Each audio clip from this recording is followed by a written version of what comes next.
اور ان کے اس قول کی وجہ سے ہم نے لعنت کی کہ انہوں نے کہا کہ ہم نے عیسیٰ ابن مریم کو قتل کیا، رسول اللہ، اللہ کے رسول کو۔ یہ ہے اللہ رب العزت کی طرف سے تبصرہ، اللہ کے رسول کو قتل کرنے کا دعویٰ کر رہے ہیں، معاذ اللہ۔ اللہ کا وعدہ تو یہ ہے، سورۃ المجادلہ آیت نمبر 21 میں، کتب اللہ لأغلبن انا ورسولی، اللہ نے فیصلہ فرما دیا کہ میں اور میرے رسول غالب رہیں گے۔ کوئی رسول کبھی قتل یا شہید نہیں ہوئے، انبیاء شہید ہوئے ہیں، رسول ہمیشہ غالب رہے۔ قومیں مٹائی گئیں، نوح علیہ السلام، لوط علیہ السلام، شعیب علیہ السلام، ہود علیہ السلام، صالح علیہ السلام، ان کی قومیں مٹا دی گئیں، رسولوں کو بچا لیا گیا۔ وما قتلوہ وما صلبوہ، اور انہوں نے عیسیٰ علیہ السلام کو قتل نہیں کیا اور نہ ہی انہیں سولی دی، ولیکن شبہ لہم، بلکہ ان کے لیے ان جیسی صورت بنا دی گئی، شبہ میں پڑ گئے وہ لوگ۔ وَإِنَّ الَّذِينَ اخْتَلَفُوا فِيهِ لَفِي شَكٍّ مِّنْهُ، اور بے شک جو لوگ اس بارے میں اختلاف کرتے ہیں وہ اس بارے میں شک ہی میں مبتلا ہیں۔ یہ اشارہ اہل کتاب کی طرف ہے۔ ہوا یہ کہ یہود نے جو بھی وقت کا گورنر تھا رومی حکومت کے تحت، اس کے کان بھرے عیسیٰ علیہ السلام کے خلاف، اور ان کے خلاف مقدمہ دائر کیا کہ یہ جادو سکھاتے ہیں، یہ مرتد ہو گئے معاذ اللہ، اور ہماری شریعت میں مرتد کی سزا قتل ہے تو ان کو قتل کیا جانا چاہیے معاذ اللہ، اور اپنے بس پڑتے اس گورنر کے کان بھرنے کے بعد سولی دلوانے کا اہتمام کیا۔ حواریین میں سے ایک حواری تھا، اس نے مخبری کر دی اور عیسیٰ علیہ السلام کی طرف ان لوگوں نے بڑھنے کا ارادہ کیا۔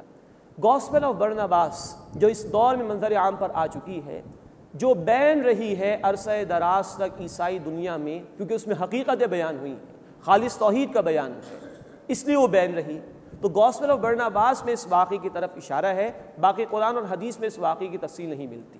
تو جس حواری نے مخبری کی تھی اسی کو سولی دے دی گئی، اور اللہ تعالیٰ نے عیسیٰ علیہ السلام کو آسمان پر زندہ حالت میں بلند کر لیا، اس کا چہرہ عیسیٰ علیہ السلام جیسا کر دیا گیا، تو اولا کی شبہ لہم، صورت ان کی جیسی کر دی گئی۔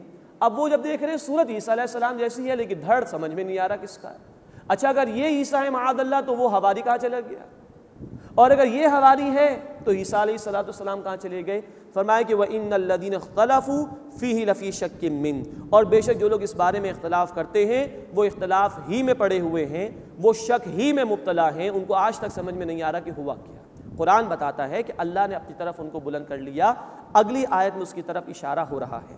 مَا لَهُمْ بِهِ مِنْ عِلْمٍ إِلَّا اتِّبَاعَ الظَّنِّ، وہ پیروی نہیں کرتے علم میں سے کسی چیز کی سوائے ظن اور گمان کے، کچھ تخمینے ان کے، کچھ ایسٹیمیٹ سے، حقیقت ان کے پاس نہیں۔ وَمَا قَتَلُوهُ يَقِينًا، اور انہوں نے یقیناً انہیں قتل نہیں کیا۔ بَلْ رَفَعَهُ اللَّهُ إِلَيْهِ، بلکہ اللہ نے انہیں یعنی عیسیٰ علیہ السلام کو اپنی طرف بلند کر لیا۔ وَكَانَ اللَّهُ عَزِيزًا حَكِيمًا، اور اللہ زبردست ہے، حکمت والا ہے۔ اللہ نے بلند کر لیا اور قیامت سے پہلے وہ دوبارہ تشریف لائیں گے۔ چنانچہ آیت نمبر 158 میں رفع مسیح یعنی عیسیٰ علیہ السلام کے آسمانوں کی طرف بلند کیے جانے کا ذکر تھا، اب اگلی آیت میں نزول مسیح عیسیٰ علیہ السلام کے دنیا میں دوبارہ تشریف لانے کی طرف اشارہ ہے۔ فرمایا وَإِن مِّنْ أَهْلِ الْكِتَابِ، اور اہل کتاب میں سے کوئی بھی نہیں بچے گا، إِلَّا لَيُؤْمِنَنَّ بِهِ قَبْلَ مَوْتِهِ، مگر یہ کہ ان کی موت سے پہلے پہلے ضرور ایمان لے آئے گا۔ وَيَوْمَ الْقِيَامَةِ يَكُونُ عَلَيْهِمْ شَهِيدًا، اور قیامت کے دن وہ یعنی عیسیٰ علیہ السلام ان پر گواہ ہوں گے۔ اس کے متعلق مفسرین کی اکثریت کی رائے یہی ہے کہ یہاں مراد یہ ہے کہ عیسیٰ علیہ السلام قیامت سے پہلے دوبارہ دنیا میں تشریف لائیں گے، جیسا کہ صحیح احادیث میں ذکر موجود ہے۔ اور جب عیسیٰ علیہ السلام تشریف لائیں گے زمین پر، اس وقت اہل کتاب میں سے جتنے بھی عیسائی ہوں گے وہ اسلام میں داخل ہو جائیں گے۔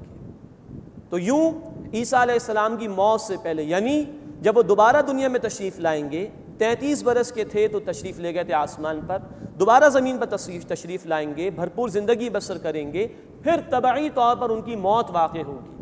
اس موت کا یہاں پر ذکر ہے، اس موت سے پہلے جتنے بھی اہل کتاب میں سے عیسائی ہوں گے وہ اسلام کے گوشے میں داخل ہو جائیں گے، اور وہ عیسیٰ علیہ السلام کو مانیں گے اور اسلام کو قبول کر لیں گے، رسالت محمدی صلی اللہ علیہ وسلم کو تسلیم کر لیں گے، گویا اسلام میں شامل ہو جائیں گے، مسلمانوں کے برابر ہو جائیں گے۔ رہے اہل کتاب میں سے یہود، تو انہوں نے اس وقت بھی عیسیٰ علیہ السلام کی مخالفت کی تھی، جب وہ دوبارہ تشریف لائیں گے تب بھی مخالفت کریں گے، اور پھر مسلمانوں کی جنگ ہوگی یہود کے خلاف، اور بالآخر اسلام غالب ہو جائے گا۔ وَإِن مِّنْ أَهْلِ الْكِتَابِ اور اہل کتاب میں سے کوئی نہیں رہے گا إِلَّا لَيُؤْمِنَنَّ بِهِ قَبْلَ مَوْتِ مگر یہ کہ ان کی یعنی عیسیٰ علیہ السلام کی موت سے پہلے وہ ان پر ایمان لے آئے گا. دوبارہ تشریف آوری ہوگی، موت آئے گی، اہل کتاب میں سے عیسائی ایمان لے آئیں گے. وَيَوْمَ الْقِيَامَةِ يَكُونُ عَلَيْهِمْ شَهِيدًا اور قیامت کے دن وہ ان پر گواہ ہوں گے. اپنی امت یعنی کہ اہل کتاب میں سے جن لوگوں نے ان کا انکار کیا ہوگا یا جنہوں نے ان کو مانا ہوگا، ان کے متعلق گواہی پیش کریں گے اللہ کے حضور میں. اے اللہ ان سب تک میں نے پیغام پہنچا دیا تھا. جنہوں نے انکار کیا ہوگا ان کو اپنی جواب دہی خود اللہ کے حضور میں قیامت کے دن کرنی ہوگی.